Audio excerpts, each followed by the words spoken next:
Yes. Amy Owen, you are really low volume coming out of my speaker. Everyone else I can hear very well, just not you. Okay, thank you. Wow, wait, you just got better. Great.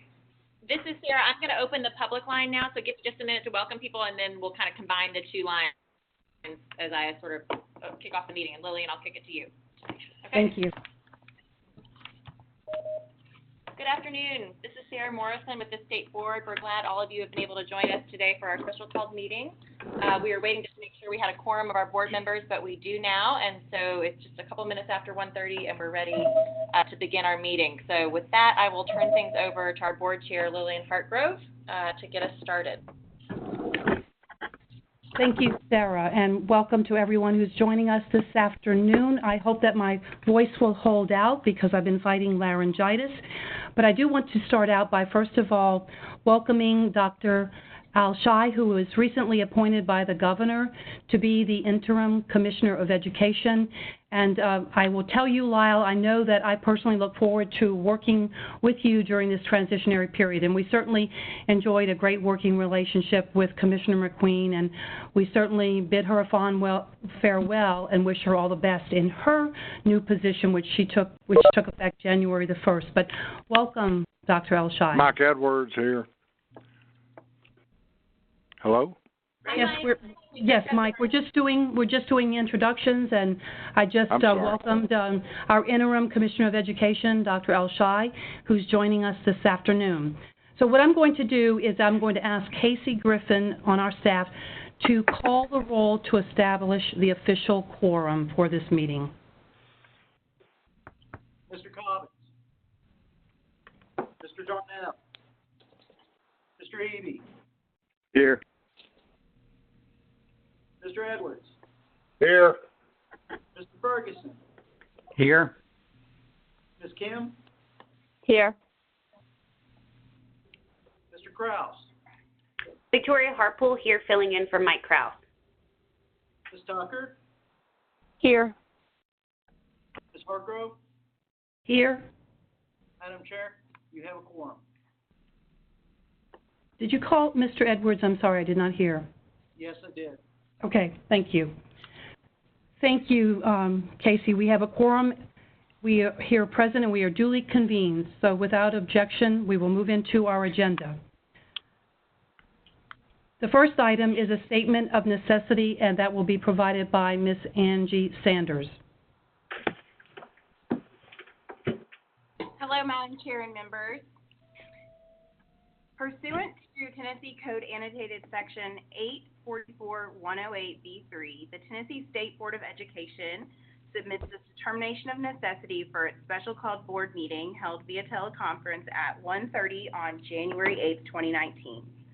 The State Board of Education has authority to approve all educator preparation providers and the specialty area programs that lead to licensure pursuant to Title 49, Chapter 5, and State Board Rule 05200204.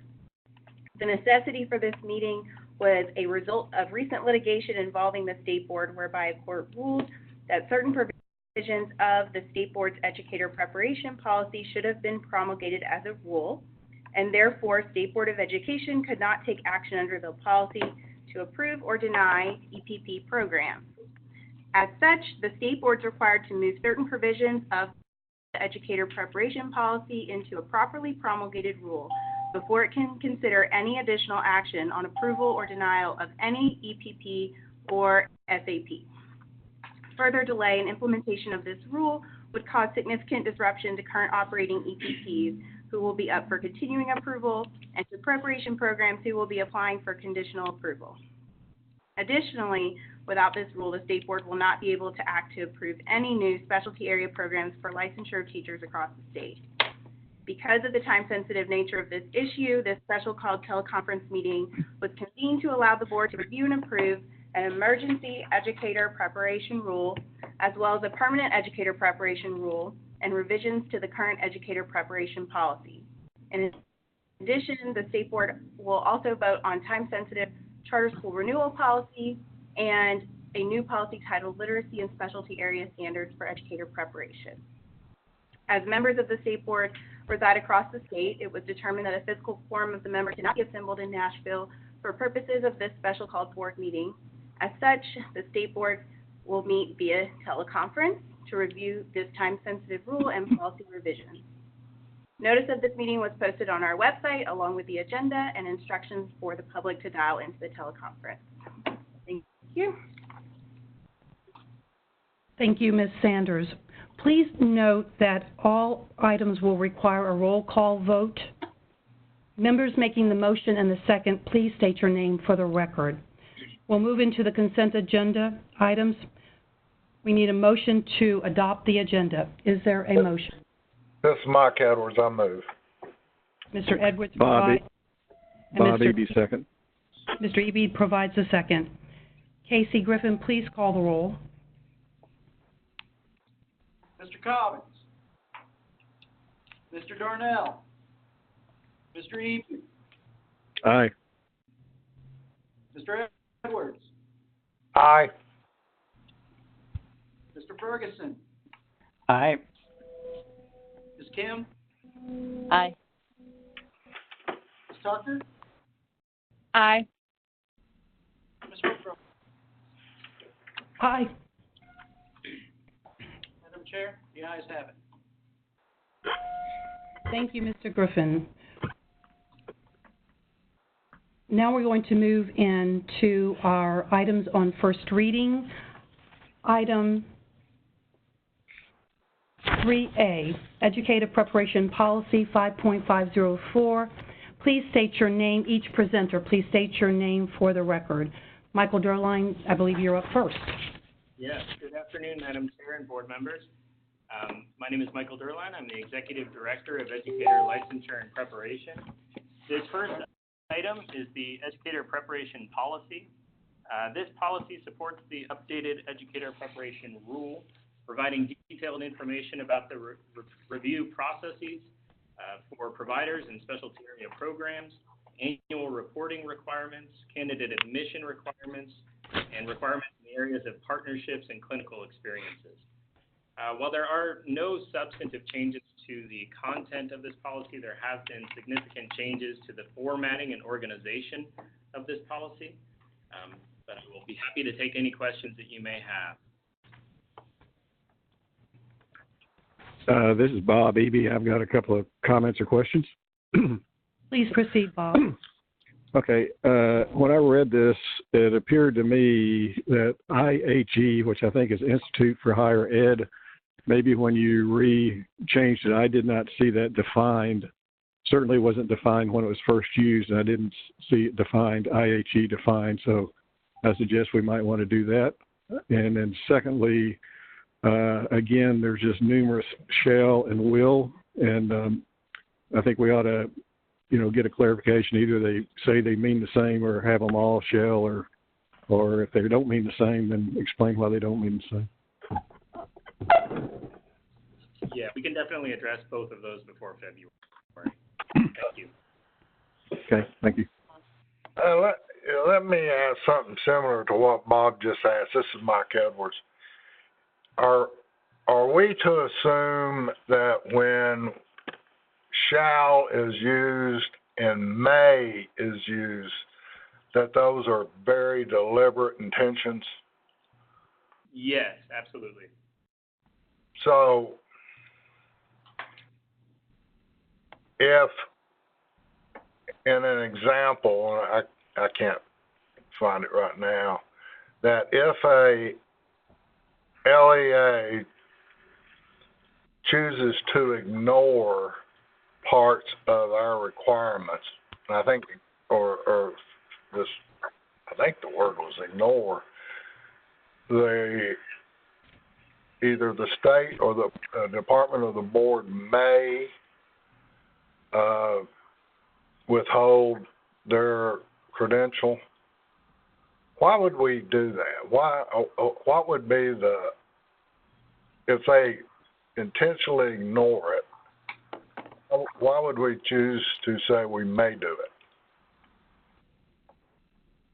So is the question, Mike, why would we even have something that is like a suggestion where we're using the word may as opposed to a requirement with the word shall. Yeah. Yes. Mike, We're- this is Elizabeth Savash. Are you referring to the section around the provider reviews and the provision that said if a provider refuses to participate, the department may recommend a change Yeah. in approval status? Bingo, that's it. We can look at that and see if we can change that to shall. That we'll go back and take a look at that provision. Elizabeth, exactly what page and what number and what letter are we referring to so that we're all on the same page, please? It's there a couple places. It's Where does it first appear? One second. It will be, okay. So it's on page 5 of 11. Just Okay. above section 3, program requirements, Number 8. number 8.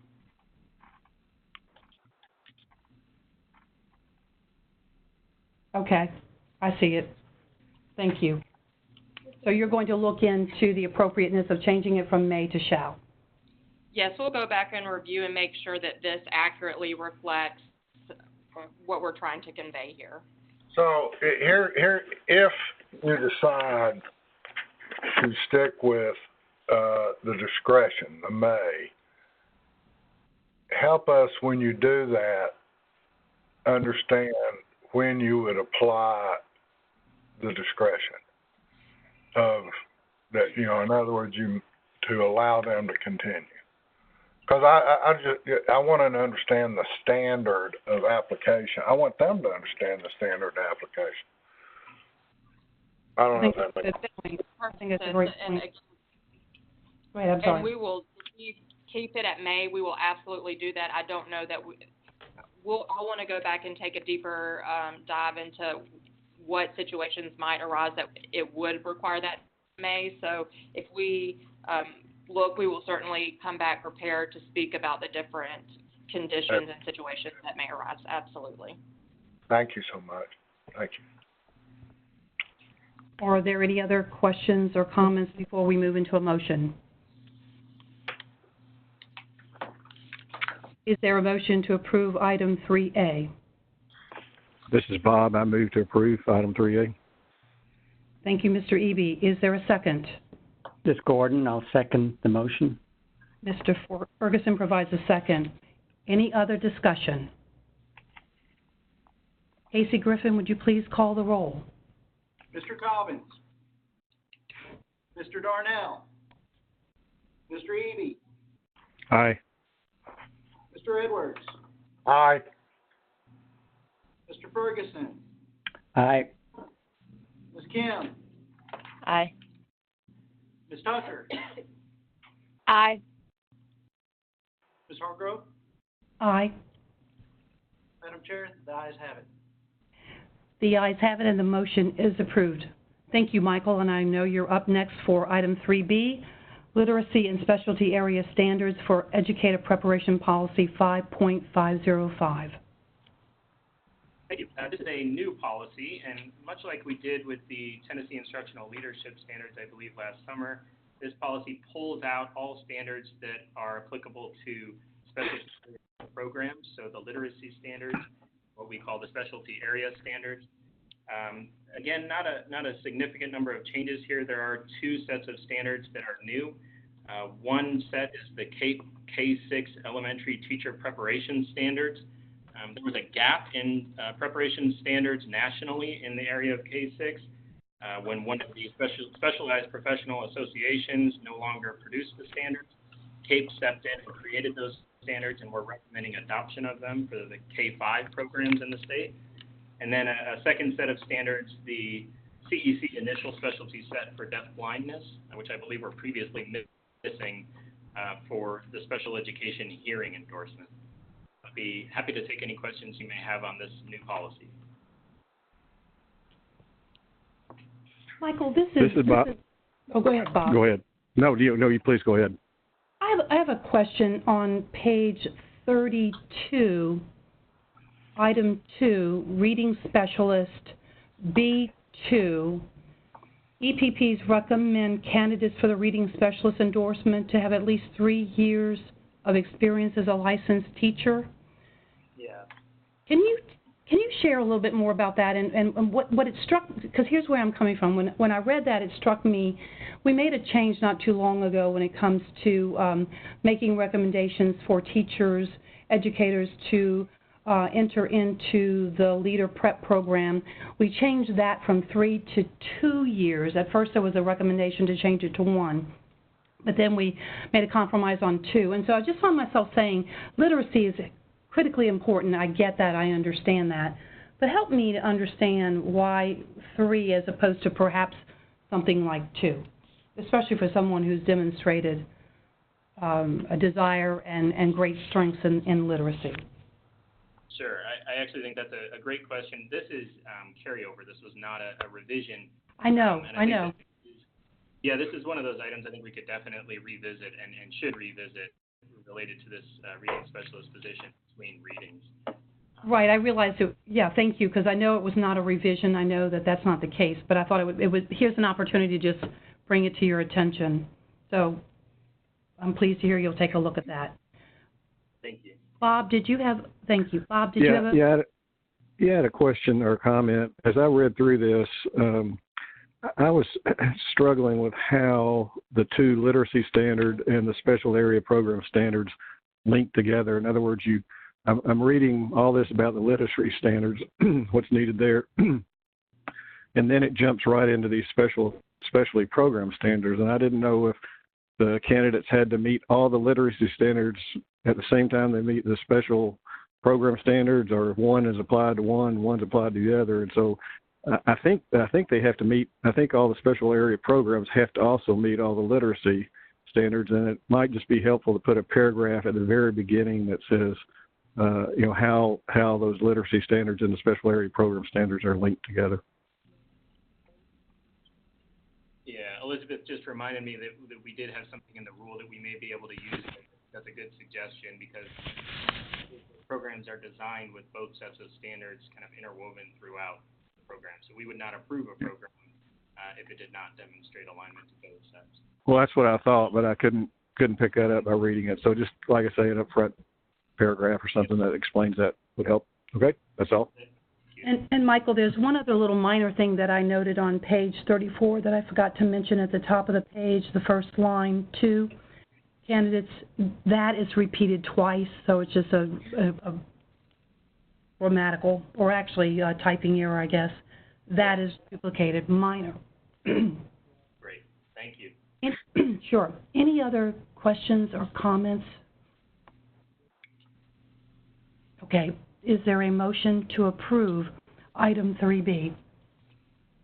This is Mike. I make a motion. Mike Edwards. Mr. Edwards provides the motion. Is there a second? Bob Eby will second. Mr. Eby provides a second. Any other discussion? If not, Casey, please call the roll. Mr. Cobbins. Mr. Darnell. Mr. Eby. Aye. Mr. Edwards. Aye. Mr. Ferguson. Aye. Ms. Kim. Aye. Ms. Tucker. Aye. Ms. Hargrove. Aye. I'm sorry, aye. Madam Chair, the ayes have it. Thank you. The ayes have it, and the motion is approved. Now we're moving into items 4, action items on final reading. The first one is item 4A, Educator Preparation Rule 0520-02-04. Mr. Michael Durline and Ms. Elizabeth Five-Ash. Thank you. This item presents a significantly updated and comprehensive revision to the Educator Preparation Rule, and again includes key components of educator preparation, adding much more detail than previously included in the rule. And I did want to call out 3 items specifically. One is, I believe on page 3, the definition of good standing for an LEA to become an approved educator preparation provider.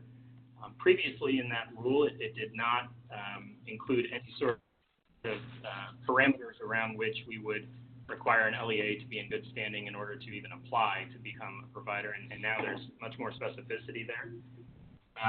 In addition, I did not write down the page number on this, but there is a recommendation to adopt the Model Code of Ethics for Educators. Those are produced by the organization NASDAQ, and that builds on the Tennessee Code of Ethics. A number of folks in the department and I believe in State Board staff have reviewed those and believe that they improve on the Code of Ethics, build on them in a very good way, and this will provide EPPs more support in understanding the expectations of ethics in preparation. And then, Michael, that's on page 7 of the red line version, number 6. Thank you. Sure. And then lastly, there is an additional edit on page 8, and it spills over on to page 9, around business rules for alternative approaches to primary partnerships. And I believe the State Board did receive some feedback from Aquinas College on this item as well. We want to make sure that we ensure the same level of engagement and expectations for primary partners, with the recognition that there are providers that have a vision and mission that may be outside of that of the public school system. And so in doing that, we wanted to also create some pretty clear parameters around who would qualify for this sort of an approach to primary partnership, so that it would be fairly limited, but that we would still accept the same level of expectations and documentation that we receive for those primary partners. I'd be happy to take any questions on those items or any other items if you have them. This is Wendy. I have a question. Yes, Wendy, please proceed. Can you, I just make, okay. You mentioned Aquinas. Have they been, have you had conversation with them about this language, and does this seem to address the issue that they had? I know I've had a conversation with them as well. I can tell you that I did receive an email from Sister Mary Rachel that she was pleased with what she saw, because I did provide her with what was going to be posed to us today, and her response was positive. Okay, great. I just wanted to make, you and I, Lillian, were at that conference where they shared their concerns with us. So great. Thank you. Exactly. Yes. So I appreciate you all making the modification to the policy for the rule. I'm sorry, the rule for that purpose. Any comments or questions from anyone else? Yeah, this is Bob. I think on bottom of page 5 and 8C, the last sentence says the EPP may not reapply for conditional approval for at least 3 years from the date of denial. Should that be a condition? I think that should be initial approval. That is correct. Okay. So I guess we need to make that change. Make a motion, make that amendment, or make a motion to amend that to say initial approval. And I'm sorry, Bob, you said the bottom of page 5C? Well, see, I'm looking at the marked up version, so I don't know if it's bottom of page. It's 8C, the very last sentence in 8C.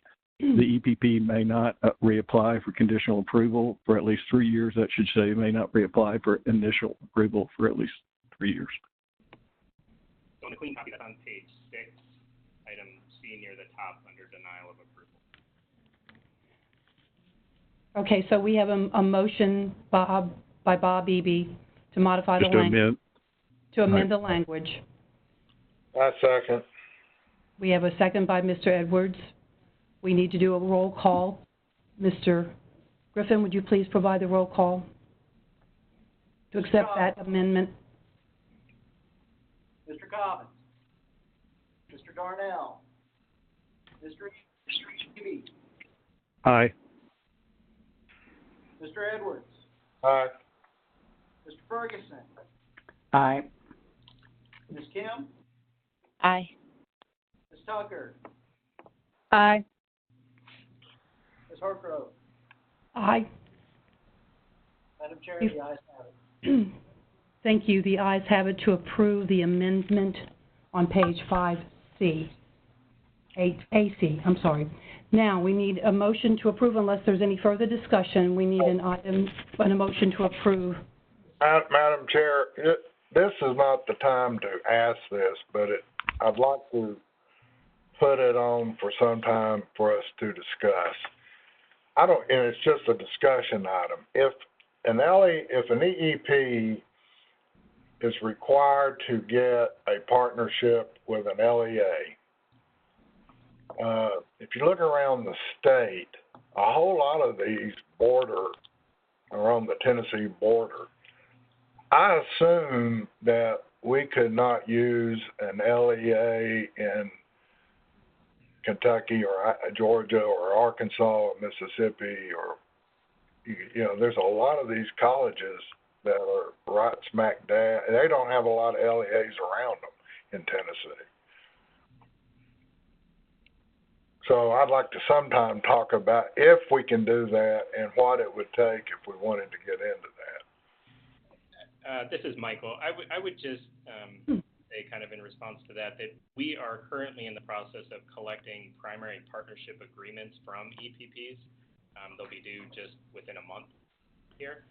And we have not found that that's really an issue. Every single EPP has been able to secure a primary partner district.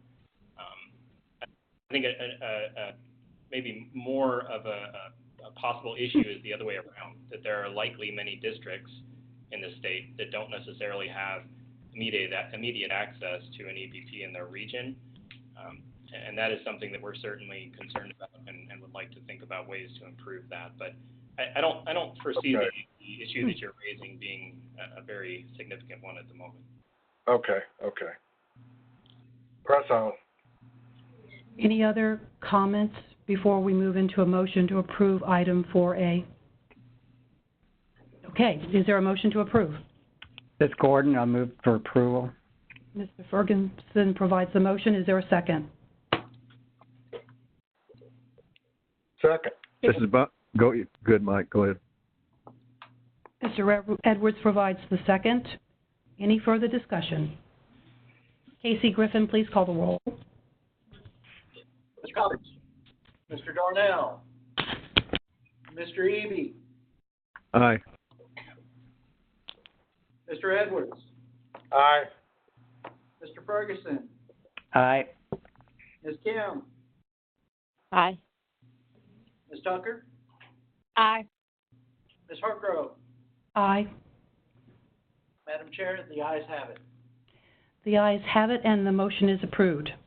Thank you, Michael. Appreciate your great work in this effort, and we're going to move on to item 4B, Educative Preparation, Emergency Rule 0520-02-04. Ms. Angie Sanders. Good afternoon, Madam Chair and members. My name is Angie Sanders. I'm the General Counsel for the State Board of Education. I'm presenting to you on first and final reading an emergency educator preparation rule.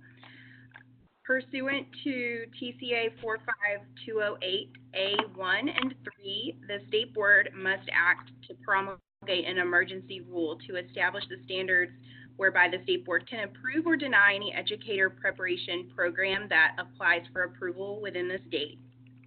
Further delay in implementation of this rule would cause significant disruption to current operating teacher preparation programs who will be up for continuing approval, and to preparation programs who will be applying for conditional approval. Additionally, without this rule, the State Board will not be able to act to approve any new specialty area programs for licensure of teachers across the state. The language of this emergency rule is identical to the language in the permanent rule that you all just approved. It will become effective on the date that it's filed with the Secretary of State's office and will remain in effect for up to 180 days, during which time, as always, assuming you approve it, but during which time we will be working to get the permanent rule promulgated and in effect. And with that, I'm happy to take any questions that you all might have. I have a question. Angie, this is Bob. So I assume that the amendment, the change that we made to the previous one, then it gets automatically moved over to the change here? No, we need to go ahead and propose the identical amendment for this Okay. rule as well. Then I would propose that under 8C, we change the word from conditional to initial, just as we did. Mr. Eby provides the motion. Do we have a second? I second. Mr. Edwards provides the second. Any other discussion? We have to do a roll call to approve the amendment. Mr. Griffin? Mr. Cobbins. Mr. Darnell. Mr. Eby. Aye. Mr. Edwards. Aye. Mr. Ferguson. Aye. Ms. Kim. Aye. Ms. Tucker. Aye. Ms. Hartgrove. Aye. Madam Chair, the ayes have it. The ayes have it, and the amendment is approved. We need a motion to approve item 4B, Educator Preparation Emergency Rule. Do we have a motion? I move for approval. Bob Eby. Mr. Eby provides the motion. Is there a second? I move to. I Mr. think Gordon Edwards? will too. This is Gordon. I'll move for second for approval. Mr. Ferguson provides the second. Any further discussion? Casey, please call the roll. Mr. Cobbins. Mr. Darnell. Mr. Eby. Aye. Mr. Edwards. Aye. Mr. Ferguson. Aye. Ms. Kim. Aye. Ms. Tucker. Aye. Ms. Hartgrove. Aye. Madam Chair, the ayes have it. The ayes have it, and the motion is approved. Thank you, Angie. Now we're going to move into item 4C, Charter School Renewal Policy 6.800. Ms. Testoval and Ms. Ali Gaffey. Good afternoon. This is Tess Stovall, Director of Charter Schools for the State Board of Education. The updates being presented to the board on first and final reading for Policy 6.800, the Charter School Renewal Policy. These changes are being made to reflect the correct standard of review that the state board uses when reviewing and acting on any renewal appeals. This update will ensure that the standard in the policy aligns with the standard that is required of the board currently in statute. The board should expect that this policy will come to them for first reading again in May with more comprehensive updates. That's a part of our annual policy audit. But because the board may be hearing and acting on a renewal appeal at the February meeting, we wanted to ensure that the correct standard of review was reflected in the policy. And I'm happy to take any questions.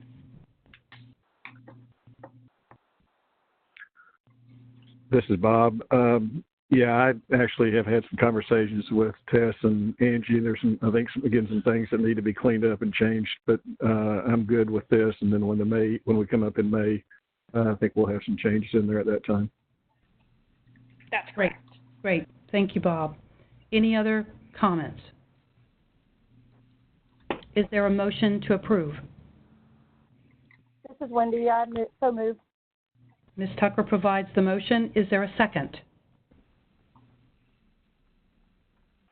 I'll second, Bob. Mr. Eby provides the second. Any further discussion? Roll call. Mr. Griffin. Mr. Cobbins. Mr. Darnell. Mr. Eby. Aye. Mr. Edwards. Aye. Mr. Ferguson. Aye. Ms. Kim. Aye. Ms. Tucker. Aye. Ms. Hartgrove. Aye. Madam Chair, the ayes have it. Thank you. The ayes have it, and the motion is approved. Before we adjourn, I want to ask if any of the board members have any comments, and I also want to find out if there's anything else from Sarah or with Dr. Alshai joining us. I'd also like to give him an opportunity to speak if he has anything he wants to share with us. But first, Board members, any other comments? This is Bob, and I'm be coming to the inauguration, to the various events, and if any of the other board members are there, I'd like to connect with you. Sounds great. Thank you. Dr. Morrison, any comments? Nothing more from me. I appreciate everybody's time today. Dr. Alshai had to step out, so he's no longer with us, Lillian. So I'm Okay. Okay, thank you. He was glad to be joining us. We were having a sidebar conversation and expect to see him hopefully for the February meeting, but I was glad he was able to listen in on the meeting today. So Okay. no more comments from me, but thanks to everyone for your time today. And likewise from me, thank you all so much, and I look forward to seeing each of you at the board meeting on February the 8th in Nashville. Without objection, we are adjourned. Thank you. Thank you. Thanks, everyone.